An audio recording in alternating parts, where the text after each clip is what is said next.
Hello guys! Welcome to my mini vlog. For today's video mga kapatid, this is the day the Lord has made. Ito yung araw mga kapatid ng General Conference. So sa nakikita nyo mga kapatid, motorcade mga kapatira before mag-start ang big event bukas. So mga kapatid, si tatay, na-meet ko siya last year sa Baguio mga kapatid. Also, galing ako ng pagudpod. Nakita ko rin si tatay doon mga kapatid. Grabe nagbabike siya, iniikot ang Pilipinas. Ayun, kagagaling lang natin ng Best Bible School nito mga kapatid. Dito na kami sa terminal. Miretso kami sa venue. Naabutan namin re-rehearsal mga National Music Commission preparation para bukas mga kapatid. And hinanap din namin Jess dyan. Nagkakain kami sa labas. Kaso, hindi pa natapos ang kanilang practice. And nauna na kami mga kapatid.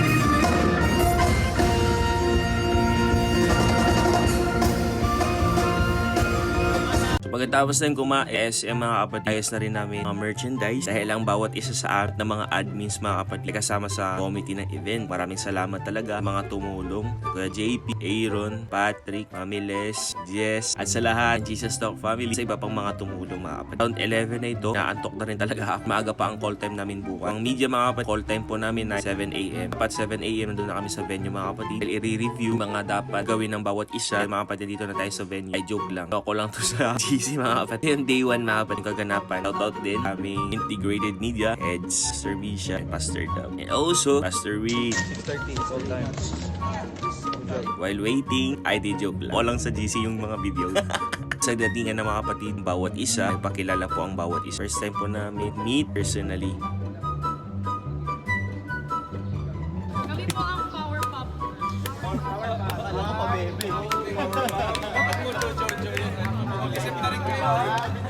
And after meeting mga kapatid, punta ng bawat isa designated area to do the task. Kinuha ko lang talaga to sa group chat namin. Hindi po ako nakapag-take ng mga videos, but ito yung mga kaganapan sa media. Punta na rin ako sa registration area at para mag-take mga videos. Ito lang yung mga kuha kong videos mga si Jess, si Aling busy guys. Nakita ko din yung mga kaibigan ko sa Acts Bible School. You know, sa Jess, guys, Sakura. Second time namin mag-meet sa Sakura, UIC last. Medyo maulan sa venue mga kapatid. Tumadagsa na ang mga kapatiran para mag-register. And God bless mga kapatid, mga kapatid natin registration area. And after that mga kapatid, nag-lunch muna. Kain muna tayo guys. Fellowship with them. Nakakatuwa lang, nagpapakilala lang bawat isa kanina. Meron pala kaming kasama, kanyang pangalan ay Lord. Beyond guys. After this mga kapatid, medyo nabitin ng mga kasama ko sa foods. Nagkaya sila pumunta ng SM. At ayun mga kapatid, ship kami, kwentuhan, at sharing mga kapatid paano start ministry nila sa media. Bless mga kapatid sa mga kapatid kong ito. And first time namin mag-meet, also fellowship with them.